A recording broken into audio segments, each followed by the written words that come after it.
जिस दिन राहुल गांधी प्रधानमंत्री बन जाएगा तो राहुल गांधी की चड्डी खोलूंगा मैं।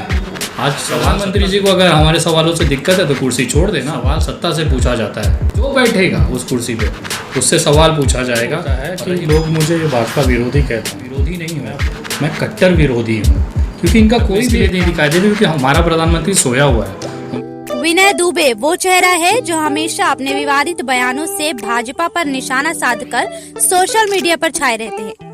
ऐसे में आज भिवंडी शहर में समाज सेवक इस्माइल मिर्ची के कार्यालय पर उनका आगमन हुआ, जहां सबसे पहले तो उन्होंने मुस्लिम समुदाय के पावन पर्व पर ईद की शुभकामनाएं दी। उसके बाद भाजपा की नीतियों पर हमारे चैनल के संवाददाता संदीप गुप्ता से बातचीत के दरमियान जमकर बरसते हुए दिखाई दिए। क्या कुछ कहा विनय दुबे ने, देखिए इस विशेष खबर में। दुबे जी, सबसे पहले तो आपका भिवंडी में आगमन के लिए हमारे चैनल की तरफ से आपको ढेर सारी शुभकामनाएं, और ईद के पावन पर्व पर हमारे मुस्लिम भाइयों को क्या शुभकामनाएं देना चाहेंगे? सर, देश को शुभकामनाएं देना चाहूँगा। ये मुस्लिम ईद सिर्फ आपका नहीं है, मुसलमानों का नहीं है, एक विनय दुबे का भी है, मिश्रा जी का भी है, निषाद जी का भी है, पूरे देश का है। ये एक संदेश देता है आपसी भाईचारे का।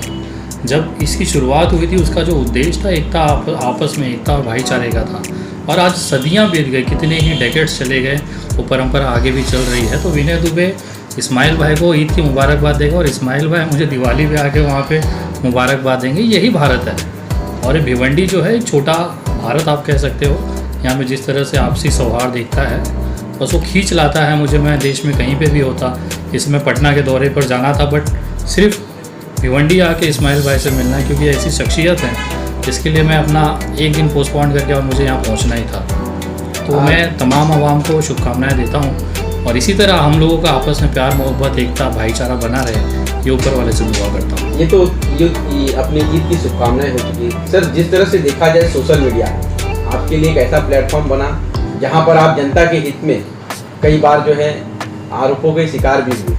क्या कहना चाहेंगे जिस तरह से आज पूरा देश नहीं पूरी दुनिया में जो कोरोना वायरस बड़ी तेजी से मंडराया हुआ है, और ऐसे में भारत सरकार जिस तरह से हम कह सकते हैं कि भाजपा की सरकार है, क्या कहेंगे आप? देखा जाए तो हमेशा भाजपा विरोधक आपके ऊपर स्टैंड लगा हुआ है। मुझे गर्व होता है कि लोग मुझे भाजपा विरोधी कहते हैं। मैं अपने आप को ये साबित करने की कोशिश करता हूँ कि मैं वो विरोधी नहीं हूँ, मैं कट्टर विरोधी हूँ, क्योंकि इनका कोई भी एक काम ऐसा नहीं है जिसमें कि लाश, खून, हत्या या फिर बर्बादी ना हो। आप कोई भी डिसीजन उठा लीजिए, अगर उनकी डिसीजन सही होते हैं तो आज देश की जगह पे आज हालात ये हैं, हम 21वीं सदी में हैं, 2021 का ईयर चल रहा है। इस कंडीशन में हमें देश को विश्व गुरु होना था। हम लोगों को अमेरिका वीज़ा लेगा हमसे, ये सारी चीज़ें नरेंद्र मोदी जी ने जो सपने दिखाए, और हमने यकीन, चील के हुए कुत्ते उसको खा रहे हैं नोच नोच के। अभी उन्नाव का आप देख लीजिए कि हिंदू धर्म में कभी भी लाश को दफनाया नहीं जाता, लेकिन पहली बार मोदी जी के शासनकाल में उन्नाव में वो लाशें दफनाई गई, जिसको खोद कर मात्र 3 फीट की, सोचिए, ज़मीन तक नहीं मिली है हिंदू भाइयों को, मात्र 3 फीट पे उसे दफनाया जा रहा है। और बाद में बालू हटा के कुत्ते, उनके कभी पैर कहीं किसी कोने में पड़ा है, सर कहीं कोने पड़ा है, हाथ कहीं किसी कोने में पड़ा है, तो जानवरों को निवाला बना दिया है। तो ये तो विश्व गुरु हम लोग आ गए हैं। अब इसमें आप मुझे विरोधी कहें या आप मुझे नफरत करें, लेकिन जो हकीकत है उसे टाला नहीं जा सकता। भारतीय जनता पार्टी ही एकमात्र ऐसी पार्टी है पूरे भारत के स्वतंत्रता के बाद के इतिहास में जिन्होंने इतनी बर्बादी की है। इतना तो अंग्रेजों ने भी नहीं किया था। तो क्या लगता है आपको, किसके हाथ में कमान देना चाहिए था, ये जो पूरे देश को जो है एक अच्छी दिशा की ओर ले जाए? देखिए, भारत कभी भी वीरों से खाली नहीं रहा है सर। नरेंद्र मोदी के बाद भी भारत चलता रहेगा। जिस तरह से नरेंद्र मोदी के बिना यशोदा बहन आज तक जिंदा रह गई, अपनी सारी चीज़ें कर ली। सबको लगता था मोदी नहीं होगा तो नहीं चल सकता, तो यशोदा जी को देख लीजिए, उनकी पत्नी को बिना मोदी जी के बाकायदा उन्होंने अपना कम से कम 40-50 साल निकाल दिया। तो मोदी जी हैं तभी देश चलेगा, ये भ्रम हटा दीजिए। देश में बहुत सारे बड़े बड़े नेतृत्व हैं, बड़े बड़े सक्षम नेता हैं, लोग हैं जो देश को चलाने की हिम्मत रखते हैं। बाकी पार्टियों का छोड़ दीजिए, भारतीय जनता पार्टी में आपको राजनाथ सिंह दिख जाएंगे, बहुत सारे अभी महाराष्ट्र के जो नितिन गडकरी जी हैं, ऐसे लोग सक्षम हैं, लेकिन इनको आगे नहीं आने दिया जाएगा, क्योंकि फिर अगर आगे आएंगे तो अडानी और अंबानी का घर कैसे चलेगा। तो ये जो दलाली का एक जो बड़ा प्रोपोगेंडा देश में चल रहा है, लाशें बेचकर जिस तरह से तिजोरियां भरी जा रही हैं, उसके अलावा भी देश में काम किया जा सकता था। लेकिन आज जो लोग मर रहे हैं ना, ये वही लोग हैं जिन्होंने कमल के बटन पे दबा के आज मोदी जी को बिठाया है। अब उनके घरों की लाशें जल रही हैं, पैसे भर भर के उनकी किडनियाँ ख़राब हो चुकी हैं, गहने जेवर गहरात सारे बिक चुके हैं, तब जाके उनकी आंखें खुल रही है। देश अब जाग रहा है। आने वाला 2024 बंगाल जो था वो ट्रेलर था, 2024 में आपको एकदम सुपड़ा साफ मिलेगा बीजेपी का। आप आज महाराष्ट्र के पावन धरती पे कह सकते हैं कि आए हैं। महाराष्ट्र सरकार कोरोना को लेकर आपको क्या लगता है, किस तरह की सक्षम है और किस तरह से कार्य निभा रही है? सरकार को लेकर यहाँ पर क्या कहेंगे? देखिए, महाराष्ट्र के कार्यों को मैं कोई ऐसा व्यक्ति नहीं हूँ जो कि चिन्हित कर सकूँ या कुछ उसको बोल सकूँ। माननीय पर आपने टिप्पणी किया तो मैं सोचता हूँ ना, जरूरी है। देखिए, माननीय सुप्रीम कोर्ट ने महाराष्ट्र की कोविड की जितनी भी सारी चीज़ें हुई हैं उसको उन्होंने प्रशंसा की है। जो न्याय व्यवस्था है, सुप्रीम कोर्ट ने महाराष्ट्र की प्रशंसा की है कि उन्होंने कोविड प्रबंधन बहुत अच्छे तरीके से निभाया। माननीय प्रधानमंत्री जी ने खुद ये चीज़ कबूल किया है, अभी मन की बात करके जाते हैं उसमें उन्होंने महाराष्ट्र को धन्यवाद किया है कि जिस तरह से कोरोना का उन्होंने रोकथाम किया और सारी चीज़ें की हैं। और एक महाराष्ट्र इकलौता ऐसा प्रदेश है जहाँ पे सारी विपरीत परिस्थितियाँ भाजपा ने खड़ा की। आप सोचिए, जब पूरा लॉकडाउन लगा हुआ था तो मंदिर और मस्जिदें खोलने के लिए आंदोलन कौन कर रहा था? भारतीय जनता पार्टी रस्तों पे उतर गई, इसको हिंदुत्व का मुद्दा मिटा दिया। अगर उस समय मंदिरें बंद रहती, मस्जिदें बंद रहती तो आज कोरोना का ये प्रकोप महाराष्ट्र में वापस नहीं आता। वैक्सीन इन्होंने रोकी हुई है, वैक्सीन है नहीं तो यहाँ पे महाराष्ट्र में चल रहा होता। इन्होंने सारी कोशिश, सारी अड़चनें डाली, लेकिन उसके बावजूद माननीय हमारे मुख्यमंत्री साहब उद्धव ठाकरे साहब ने जिस कुशलता के साथ ये पूरा झेला और इसको निपटाया है उसका तो सराहना पूरा विश्व कर रहा है। सर, मेरी इतनी हैसियत नहीं है या फिर किसी की इतनी हैसियत नहीं है कि एक राज्य के मुख्यमंत्री को उनके कार्यों के लिए हम लोग कुछ कह सकें। नेगेटिव करेंगे, हम आपको चिन्हित करेंगे कि ये काम गलत हो रहा है, इसको सुधारा जा सकता है। लेकिन जिसको सुप्रीम कोर्ट मान रहा है, जिसको प्रधानमंत्री मान रहा है, विश्व अमेरिका ने इसको अपने इसमें लिया प्रोटोकॉल में कि अगर कोरोना पर अपने को प्रबंधन करना है तो महाराष्ट्र से सीखिए इस तरह का। तो ये बड़ी बात है हमारे महाराष्ट्र के लिए। और महाराष्ट्र मेरी जन्मभूमि है, मैं तो यहीं पैदा हुआ, तो इसी के लिए से पूरा देश घूमता हूँ और आज अपने भाई इस्माइल भाई के साथ यहाँ पे बैठ के इनको विश करने आए हैं। क्या संदेश देना चाहेंगे? विशेष तौर पर जिस तरह से देखा जाए, आपने कहा कि भिवंडी शहर मिनी इंडिया के रूप में, एकदम भिवंडी वासियों को क्या शुभकामना देना चाहेंगे, क्या संदेश अपने शब्दों के माध्यम से देना चाहेंगे? देखिए, एकता और अपनी जो एकजुटता है उसे बनाए रखें। हम लोग तो बार बार आना चाहते थे, अभी जैसे कि मेरे भाई ने यहाँ पे इस्तीफ़ा दे दिया एक नगर सेवक होते हुए भी, तो हमें ये उम्मीद थी कि अभी चुनाव होगा और हम अपने चुनाव में अपने भाई के साथ खड़े रहने के लिए, न केवल विनय दुबे, बनारस वाले मिश्रा जी, काजल निषाद, मोहित शर्मा, कन्हैया कुमार, पप्पू यादव, ऐसे बहुत सारे चेहरे आपको भिवंडी में मिलते थे। लेकिन दुर्भाग्यवश कोरोना की वजह से ये इलेक्शन आगे चला गया, वरना मेरे भाई के चुनाव में, ये चुनाव मैं अपनी तरफ से, क्योंकि घर का हमारा मसला है, मेरे बड़े भाई हैं, उसको लेके हम लोग भिवंडी लगातार बने रहते हैं। विनय दुबे क्या चुनावी प्रचारक के रूप में अपने चेहरे को चर्चित करने वाले हैं? ऐसा कभी नहीं है, हम लोग एक एक्टिविस्ट रहे हैं और वही रहेंगे। आप मेरे मुंह से कभी किसी पार्टी का नाम नहीं सुनोगे। मैं बंगाल भी गया, हमने वहाँ पे भी सभाएं की, लेकिन कहीं टीएमसी के लिए सभाएं नहीं की।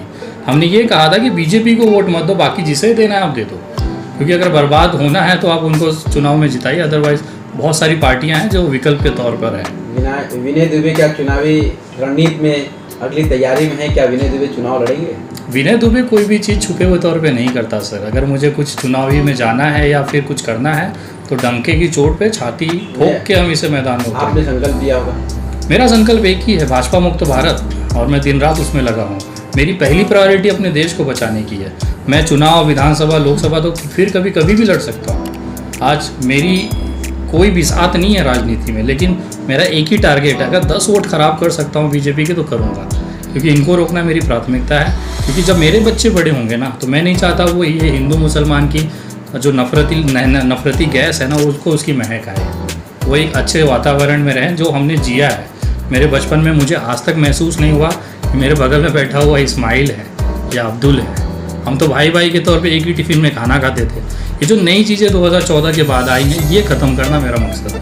और मेरे जैसे जितने भी एक्टिविस्ट हैं वो सारा दिन रात इसी में लगा रहता है, और यही कारण है कि सबके ऊपर दर्जनों डबल दर्जन केसेस हैं। किसी पे 24 केसेस है, किसी पे 22 केसेस है। हर हफ्ते हमें कोर्ट जाना पड़ता है, जमानत लेनी पड़ती है। लेकिन ये सब कहीं हौसले हमें बढ़ाते हैं, तोड़ते नहीं हैं।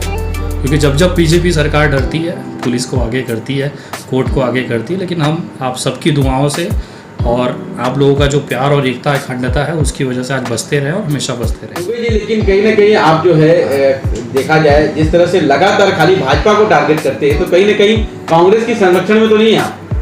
जिस दिन राहुल गांधी प्रधानमंत्री बन जाएगा तो राहुल गांधी की चड्डी खोलूंगा मैं।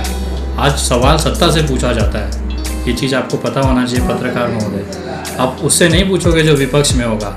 आज प्रधानमंत्री जी को अगर हमारे सवालों से दिक्कत है तो कुर्सी छोड़ देना, बिठा दे जिसे जो बैठेगा उस कुर्सी पे, उससे सवाल पूछा जाएगा। और रही बात कांग्रेस की बात, तो महाराष्ट्र में आघाड़ी सरकार है। जब मैंने पिछले साल बांद्रा का जब वहाँ पे आंदोलन हुआ था मजदूरों का, जब जेल हुई थी 14 दिन पे, तो उस समय किसकी सरकार थी? उस समय तो आप कह देते कि अरे आप तो भाजपा को सपोर्ट कर रहे हो, देखो विपक्ष में बैठी है। तो मुझे कांग्रेस ने, मुझे राष्ट्रवादी कांग्रेस ने और शिवसेना ने मुझे जेल भेजा था। तो आप बता दीजिए मैं किसकी तरफ हूँ। जिस तरह से आप लगातार सिर्फ देखा जाए तो भाजपा पर जो है आप अपना निशाना साधते हैं, तो कहीं ना कहीं ये लोगों के मन में एक हम कह सकते हैं कि सवाल खड़ा होता है कि आप कांग्रेस के समर्थन में होंगे। 2014 से पहले आप चले जाइएगा, यही मनमोहन सिंह का मैं SMS बना के बहुत चुटकुले लिया करता था अपने वीडियो में, क्योंकि वो सरकार में प्रधानमंत्री पद पे थे। यही नरेंद्र मोदी का मैं सपोर्ट किया करता था 2014 में। मैं चाहता था कि देश में एक बदलाव होना चाहिए, 2G स्कैम, वाड्रा स्कैम, फलाने स्कैम हटना चाहिए, सारा चीज़ होना चाहिए। लेकिन जब ये आदमी चुन के आया तो ये आदमी ही बदल गया। जब आप पद पे हो, अगर काम नहीं करोगे तो विनय दुबे की लात आपके पिछवाड़े लगेगी। चाहे वो पप्पू ये राहुल गांधी हो, चाहे वो प्रधानमंत्री हो, चाहे अमित शाह हो, चाहे योगी हो। लेकिन देखा जाए जिस तरह से आपके कई ऐसे शब्द जो है अपने प्रधानमंत्री के विरोध में, कई ऐसे मतलब हम कह सकते हैं कि निंदनीय बहुत सी बातें निकली, तो कहीं ना कहीं एक मतलब ये भी लोगों के मन में कि प्रधानमंत्री की जो एक रिस्पेक्ट होनी चाहिए वो चीज़ नहीं आती। रिस्पेक्ट भीख मांगने से नहीं होती है। प्रधानमंत्री हमारा भिखमंगा नहीं है तो वो रिस्पेक्ट भीख मांगे। आपको वैसा काम करना पड़ता है। आप वो काम करिए, मैं क्यों गाली दूंगा? मुझे कौन सा यहाँ पे पड़ी हुई है कि मैं आपको गाली दूँ? आप अगर लाशें गिराओगे, गोधरा में 2000 लोगों को मार दिया मुख्यमंत्री बनने के लिए, कोरोना में बंगाल जीतने के लिए, मुश्किल से 50-60 सीट जीतने के लिए पूरे देश की लाशें बहा दी। गंगा में, नदिया में लाशें बह रही हैं। मेरी जगह उनके घर वाले से जाके पूछे नरेंद्र मोदी जी कैसे लगते हैं। मैं तो बहुत चाइनीज शब्दों में गाली देता हूँ, उनके मुंह से ऐसी ऐसी गालियाँ निकलेंगी ना, आपके कान से खून निकलेंगे। तो अब देश की आवाम हमारे प्रधानमंत्री को गाली दे रही है। मेरी गालियाँ तो उनके सामने एकदम पैर की जूती है सर। तकलीफ़ में है देश, ये चीज़ उनको अभी भी समझ में नहीं आ रहा है। आज हालात ये हैं कि ना हमारे पास वैक्सीन है, ना हमारे पास वेंटिलेटर्स हैं। जो PM केयर से वेंटिलेटर्स भेजे जा रहे हैं वो भी एकदम 3rd क्लास रद्दी माल भेजा जा रहा है, बस खाना पूर्ति हमें दिखाना है। एक अस्पताल है तो बता दीजिए मुझे जहाँ पे जाए। किस तरह की सरकार चाहिए? सीधा सीधा जनता की जो मूलभूत ज़रूरतें हैं, अस्पताल में बेड जो दे दे, ऑक्सीजन जो दे दे, बच्चों को जो बेसिक सुविधाएं हैं, जो शिक्षा है और बेसिक जो टर्म है, रोज़गार वगैरह है, जो दे दे हम उसके साथ। 2014 के पहले ये सारी चीज़ें थी, हमेशा रही हैं सर, अभी भी रही हैं, बस अभी 45% कम हो गई है। मोदी जी की ये कार्यकुशलता है, 18 घंटे काम करने के बाद रोज़गार तभी भी थे, अभी भी हैं, बट वो 45% कम हो गई है। 45% 2 वर्ष के अंदर भीतर कम हो गई, क्योंकि कोरोना का काल लग गया। नहीं, किसने कहा ये सर? आज अगर GDP की बात किया जाए, अगर जॉब की बात करें, चाइना क्यों पीछे नहीं जा रहा है? बाकी छोड़ दो सर, चाइना वाइना, पाकिस्तान कैसे नहीं डिस्टर्ब हो रहा है? आज पाकिस्तान में कोरोना की लहर देख रहे हो क्या? सिर्फ भारत में क्यों दिखाई दे रही है? भारत में इसके लिए नहीं दिखाई दे रही क्योंकि हमारा प्रधानमंत्री सोया हुआ है, उनका प्रधानमंत्री काम कर रहा है दिन रात, जिसे हम दुश्मन मान के काम करते थे, आज वो हमें ऑफर कर रहा है। हमारे इधर लोक संख्या जो है काफ़ी चाइना से ज़्यादा है क्या सर? चाइना से ज़्यादा है। चाइना 1 नंबर पे आता है जनसंख्या के मामले में, बट वहाँ पे हिंदू मुसलमान नहीं होता, जिसकी वजह से आज वो सक्सेस है। आज वो जनता को और अपना चाइनीज़ पीपल बोल के काम करते हैं। हमारे यहाँ पे अगर भारतीय बन के काम किए होते तो आज ये सब नौबत नहीं होती, हम सब मोदी जी के साथ खड़े होते। लेकिन जब से वो कपड़े से पहचानने लगे हैं ना, टोपी और कपड़े से, तब से ये बर्बादी शुरू हुई है। और ये देश का इतिहास रहा है, बड़े बड़े आए और चले गए। ये देश की एकता अखंडता किसी के बाप के टूटने से नहीं टूटेगी। और मोदी का दामोदर दास मोदी भी आ गया ना तो भी कुछ नहीं होने वाला। कहीं आप बीजेपी को निशाना बना के आप तो कोई आगे का नहीं अपना प्लान बना रहे हैं? सर आज तक मैंने ना बीजेपी को छोड़ा है, ना कांग्रेस को छोड़ा है, ना राष्ट्रवादी को छोड़ा है, ना समाजवादी को छोड़ा है, ना किसी को छोड़ा है। कौन मुझे लेगा? मुझे जैसा मैं तो एकदम तीसरा फंड भी नहीं है कि चलो उसके पास आजमाया जाए। अगर मैं आपकी रोज़ बेइज्जती करूँ, आप मुझे माला पहनाएंगे? आज ऐसा है तो फिर मैं बीजेपी ज्वाइन कर सकता हूँ, कोई दिक्कत नहीं है। कल को अगर बीजेपी माला पहनाएगी, अपना भाव बढ़ा रहे हैं। भाव तो बढ़ता ही है सर, भाव जनता बढ़ा रही है मेरा। जिस जगह जाता हूँ वहाँ पे लोग आते हैं, प्यार देते हैं, सम्मान देते हैं, मैं बहुत खुशी मिलती है कि मुझे मेरा भाव बढ़ रहा है। ये क्योंकि जनता की बात मैं कर रहा हूँ। वो जो आप बोलते हैं ना मैं गालियाँ देता हूँ, एक्चुअल में अब जनता की जो मन में जो गालियाँ पनपती है ना, वो मैं अपने वीडियो में बोल देता हूँ। आप सोचो मेरा वीडियो वायरल क्यों होता है? क्योंकि मैं गालियाँ देता हूँ और जनता यही गाली प्रधानमंत्री को देना चाहती है। उनको लगता है वाह बेटे ये तो मेरी गाली थी, इसने दी है, चल अभी इसको पहुँचाता हूँ। तब जाके चीज़ें आगे तक जाती हैं और इसी तरह से विनय दुबे का भाव बढ़ा है।